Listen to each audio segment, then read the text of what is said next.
kawan-kawan di podcast pertama untuk segmen, yaitu bedah tentang pemikiran. Jadi ini berbeda dengan ngosan. Kalau ngosan ngobrol santai, kalau ini Batman bedah tentang pemikiran. Nah, malam ini kita kedatangan 3 founder dari Universitas Muhammadiyah Yogyakarta, tetapi dengan 3 organisasi yang berbeda kayak gitu. Nah, apakah gerakan organisasinya hanya di UMY saja kah, atau juga ke Jogja, atau juga ke tempat lain? Kegiatan kita malam ini atau podcast yang ini tujuannya adalah untuk bersama-sama kita membedah pemikiran mereka ini. Kenapa sih ingin membuat gerakan civil society seperti ini? Kenapa mereka mengambil jalan untuk mendirikan sebuah komunitas kayak gitu? Kenapa mereka mendirikan dibandingkan mengikuti arus? Nah, ini kan akan menjadi sebuah pertanyaan yang mungkin akan menarik untuk kita bedah pada malam kali ini. Belum tentu juga mengikuti arus itu tidak benar, belum tentu juga mendirikan itu adalah suatu hal yang pasti berhasil. Nah, jadi malam ini kita akan membedah mereka semua dengan pertanyaan-pertanyaan yang cukup menarik. Nah, pertama kita akan bertanya dulu kepada ini Vika.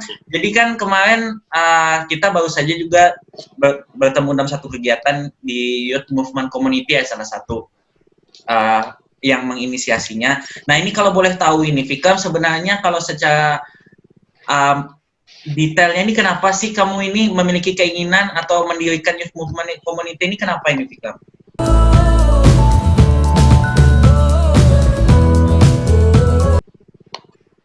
Ya, terima kasih pertanyaannya. Pertanyaan ini latar belakang kenapa saya mendirikan Youth Movement Community ya. Saat itu sebelum saya mendirikan Youth Movement Community, saya kan ada kegiatan di luar negeri, di Malaysia, Singapura, dan juga Thailand. Nah, dikala saya di sana, banyak sekali hal yang saya temuin di sana. Dalam artian, orang-orang di sini proud of themselves kayak gitu loh. Jadi kemana-mana itu, I'm Malaysian, I'm Singapore, I'm Thailand. Jadi kayak bagaimana caranya untuk mengasah tingkat nasionalisme kita yang ada di Indonesia itu tinggi. Makanya pas saya balik ke Indonesia, saya lihat masih banyak di UMY maupun di Yogyakarta itu orang-orang yang semester di bawah, bukan semester di bawah sih, semester baru kayak gitu, kekurangan informasi tentang info-info internasional maupun info nasional, dan juga degradasi kemanusiaan yang ada di Yogyakarta secara umum, dan juga Yogyakarta secara khusus dan Indonesia secara umum. Makanya saya bicarakan gimana saya mendirikan suatu komunitas yang bertujuan untuk menyebarkan informasi secara akademisi, yaitu ilmu pengetahuan dengan cara mengajar, berbagi, dan lain sebagainya. Yang kedua dengan cara itu sebagaimana yang kami sedang lakukan, seperti bantuan-bantuan sosial kepada orang-orang yang membutuhkan, dan juga mengajar kepada orang-orang yang memang secara strata ilmu pengetahuan itu di bawah, Bang. Secara standarisasi yang ada di dunia ya, bukan saya mengatakan mereka kurang ini, tapi standarisasi yang ada di dunia itu mengatakan bahwa ciri-ciri orang pintar itu kan cuma ada 3, bisa berbahasa Inggris, pintar matematika, dan pintar komputer. Nah, di sini kami punya kemampuan bahasa Inggris, bisa berbaginya kepada mereka yang membutuhkan, kayak gitu. Nah, itu ini aja sih. Sudah berapa tahun Fikam ini kegiatan ini? Komunitas ini berdiri? Berdiri ini bulan November kemarin ya, Bang. November tahun lalu, tahun 2019. Nah, kemarin itu sempat vakum, tapi awal-awalnya itu nggak vakum, ada kajian, tetapi pasca saya exchange dan juga teman-teman pada sibuk KKN itu agak vakum. Nah, saya ke Malaysia dan bertemu orang-orang yang ada di Malaysia. Saya bertanya gimana caranya, dan sebagainya. Saya membuat seminar-seminar tentang founder. Nah, saya mulai membangkitkan kembali semangat teman-teman dengan cara mengechat mereka secara personality gitu. Nah berarti itu tahun kemarin, Bang. Fokus kegiatan ini berarti pengembangan sumber daya manusia ini, Vika? Iya, dan juga humanity, Bang. Oh, berarti kemanusiaan. Misalkan kayak dengar-dengar kemarin ada kegiatannya ingin menyumbangkan buku, donasi buku ke Maluku kalau tidak salah. Iya, 1.000 buku untuk Indonesia Timur. Tapi itu kolaborasi antara IMM Visipol, IMM Hukum, IMM Ekonomi, Bang. Nah, jadi sama Youth Movement Community sama Peranan 16 yang ada di Maluku, Bang. Berarti memang kolaborasi ini begitu penting ya sekarang, Fikram, ya? Iya, Bang. Soalnya orang-orang Maluku itu sebenarnya bukan karena secara indeks yang ada di Menteri Pendidikan mengatakan bahwa tingkat baca terendah yang ada di Indonesia itu ada di Papua dan juga Maluku dan juga Gorontalo, tetapi saya membantah hal itu karena saya rajin membaca dan orang-orang teman-teman saya yang ada di Maluku itu rajin membaca, cuman bukunya yang nggak ada, makanya kami memprovide buku lah untuk mereka untuk membaca. Benar. Oke. Untuk sesi pertama begitu dulu Fikram, kita berganti ke Muhammad Agrin gitu ya. Nah, untuk teman-teman mereka bertiga ini juga dipersatukan di dalam sebuah dinas begitu ya nanti. Nah, jadi kita ke Agrin kayak gitu. Jadi Agrin ini memang juga mungkin nanti untuk para viewer di podcast kita di Batman ini memang dia memiliki niat, kalau bisa kita sebut dia ini memiliki pemikiran yang unik.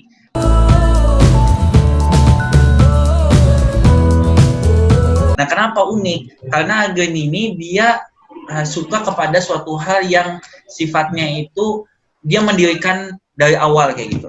Atau dia ini suka dengan suatu hal yang dia sifatnya pengabdian. Mungkin tetapi tetap juga memang hal ini memang menjadi sebuah pertanyaan yang menarik kayak gitu loh. Karena dari nama komunitasnya saja ini mengingatkan kita tentang perkumpulan para pemuda Indonesia waktu Sumpah Pemuda begitu loh. Nah, marilah kita dengarkan dari Agrin kayak gitu, founder dari Juang Peduli Masyarakat. Nah, untuk pertama Agrin, mungkin sama seperti Fikram ini faktor pendorong atau penariknya lah kira-kira yang membuat kamu ingin mendirikan Juang Peduli Masyarakatnya apa? Kalau Newton kan melihat apel jatuh. Nah, kalau kamu ini melihat apa? Kalau saya dulu waktu pas itu kan kami dari Juang Peduli Masyarakat itu kurang lebih berdiri baru 1 tahun juga, sama seperti dengan komunitas Fikram, kurang lebih usianya sama. Tapi gagasan untuk lahirnya sebuah komunitas ini hadir jauh-jauh hari sebelum mungkin udah 2-3 tahun yang lalu. Pada saat ya saya masih mahasiswa baru, masih menjadi BEM dibawahi Kak Sirvanda sebagai kepala dinas saya dan Bang Hafiz sebagai wakil gubernur saya. Jadi pada saat itu saya kan juga ikut dinamika di dalam BEM. Dan saya juga ikuti kajian-kajian di dalam kajian-kajian mahasiswa. Cuma mungkin banyak gagasan-gagasan pada teman-teman mahasiswa terkait masyarakat, terkait negara atau terkait hukum-hukum dan politik yang aktual maupun faktual. Cuma gagasan-gagasan yang ada di lingkaran atau dalam sebuah kajian-kajian di mahasiswa itu tidak ada pada masyarakat. Dalam artian kita berdiskusi panjang lebar mungkin dari malam sampai pagi, dari pagi sampai malam lagi, tapi gagasan itu hanya terbatas pada lingkaran mahasiswa. Jadi ketika kita melakukan kajian di universitas-universitas atau di tempat mana, ketika kajian itu selesai maka stuck di mahasiswa. Kebanyakan seperti itu. Mungkin ada komunitas-komunitas yang lain yang sudah melakukan istilahnya sebagai katalisator atau sebagai penghubung antara mahasiswa dengan masyarakat. Cuma kan istilahnya belum banyak komunitas yang melakukan hal tersebut.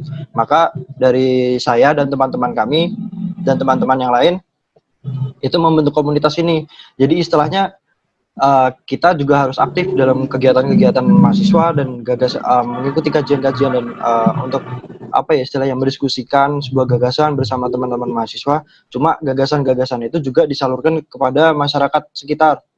Dalam kasus ini karena kita kan kuliah di Jogja, mungkin kasusnya sementara untuk lingkungan Jogja dulu. Mungkin seperti itu, Bang. Nah, ini Green, kalau Kak Fikram ini kan dia fokus misalkan tadi ada bantuan misalkan pelatihan bahasa Inggris, kita bisa lihat di Snapgram-nya, mungkin juga viewers nanti bisa cek. Nah, kalau Juang Peduli Masyarakat ini aku juga cek juga kayak gitu loh. Jadi sempat juga ada pelatihan bahasa Inggris juga kayak gitu. Jadi ada kita connect value-nya itu kayak gitu. Nah, tapi langsung ke sekolah-sekolah. Nah, jadi kalau bisa saja itu memang fokusnya di mana, Green? Sebenarnya kita juga lebih ke edukasi sih, Bang, edukasi ke masyarakat secara langsung gitu.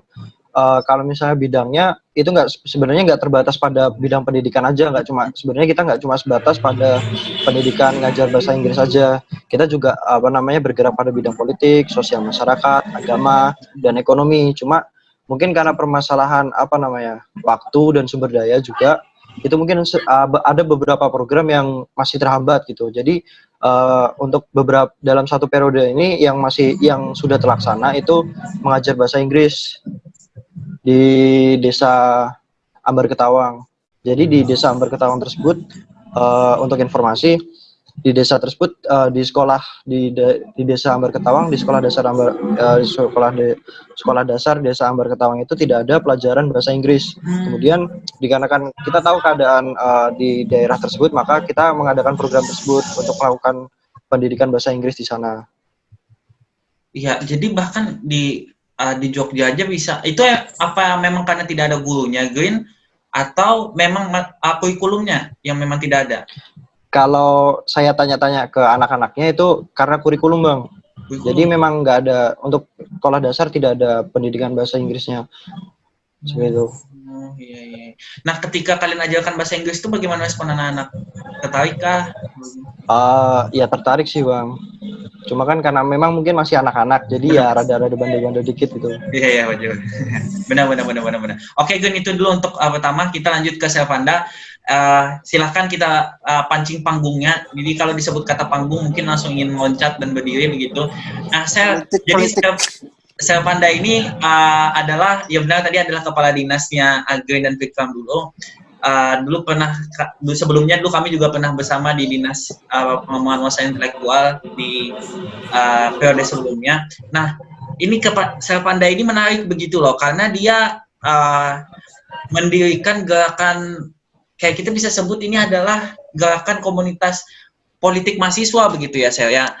Nah, mungkin untuk kawan-kawan mungkin di sini juga ada nanti para maba segala macam mahasiswa baru, nanti mungkin ketika masuk kampus akan banyak melihat organisasi-organisasi mahasiswa, pergerakan baik internal maupun eksternal. Nah, di sini saudara kita Selvanda ini mendirikan sebuah partai begitu, partai mahasiswa, dan dia ini mendirikannya memang dari awal begitu ya, memang founder kayak gitu. Dan memang waktu ketika dia mendirikan itu, kalau saya pribadi sih tidak terkejut, karena memang dari sejak pertama bertemu dia memang memiliki arah gerakan itu ingin mendirikan suatu hal yang kira-kiranya sesuai dengan idealismenya seorang Selvanda lah kayak gitu, dan juga kawan-kawan yang lainnya kayak gitu. Nah, kalau bisa sampaikan ini, kenapa sih saya mendirikan partaimu ini? Nah, silahkan kamu sebut namamu langsung kayak gitu. Partaimu ini apa kayak gitu?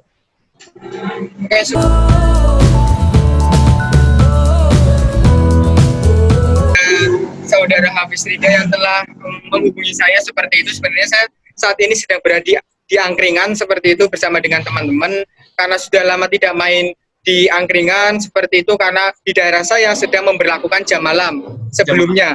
Tetapi saat ini jam malam tersebut sudah ditiadakan, maka daripada itu saya malam hari ini sedang berada di angkringan untuk menghidupi perekonomian rakyat. Ya, kira-kira seperti itu bahasa politisnya. Di mana itu, saya? Di daerah mana? Di daerah Pemalang Kota. Oh, Pemalang Kota. Oke. Jadi perlu saya sampaikan di sini bahwa salah satu mahasiswa yang menginspirasi saya sebenarnya salah satunya adalah Kak Hafiz sendiri. Kenapa? Karena ketika saya pertama kali masuk BEM Visipol UMY periode 2016-2017, beliau adalah mantan sekretaris dinas yang kemudian menjadi kepala dinas pengembangan wawasan intelektual BEM Visipol UMY periode tersebut. Nah, sebenarnya pemikiran saya dengan pemikiran Kak Hafiz itu tidak jauh berbeda. Cuma yang membedakan antara kita berdua adalah mungkin dari sisi spektrum ideologinya. Mungkin ya, seperti itu. Nanti mungkin Kak Hafiz bisa langsung konfirmasi apakah benar atau tidak pernyataan daripada saya. Nah, perihal Partai Demokrasi Mahasiswa itu sendiri memang saya ingin menceritakan hal tersebut, tapi perlu saya sampaikan kepada teman-teman bahwa saya bukanlah orang yang baik, tetapi mungkin saya adalah orang yang benar. Oke?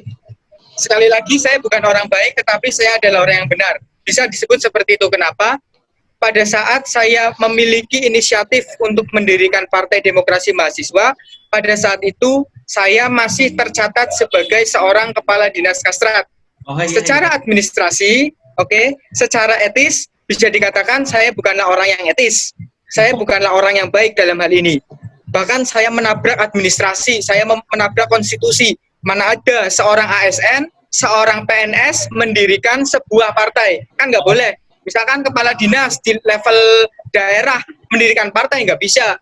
Menteri masih menjabat sebagai menteri, nggak bisa mendirikan partai karena itu menabrak keetisan tersebut. Nah, maka daripada itu saya sampaikan bahwa saya bukanlah orang yang baik dari sisi itu. Saya akui. Nah, apakah saya adalah orang yang benar? mungkin saya adalah orang yang benar. Kenapa? Pada saat itu saya dan juga teman-teman yang lain melihat banyak sekali keresahan khususnya di Visipol UMY. Kenapa? Pada saat itu contoh kasus, boleh saya sebutkan secara spesifik? Di atu-atu lah bahasanya saya. Oke, siap. Jadi di dalam Visipol UMY memang banyak sekali mahasiswa Visipol UMY yang sebenarnya memiliki kesempatan untuk berproses, baik itu di Mataf, kemudian di acara-acara BEM, dan yang lain sebagainya. Tetapi ada sesuatu hal yang memang menghalangi proses mereka itu tadi. Nah, bagaimana mungkin saya melihat seperti itu, kemudian saya diam saja. Nah, kemudian saya menghubungi teman-teman yang sekiranya memiliki pemikiran yang sama, memiliki prinsip yang sama. Nah, akhirnya terbentuklah sebuah perkumpulan-perkumpulan yang memang pada saat itu belum spesifik membahas mengenai partai.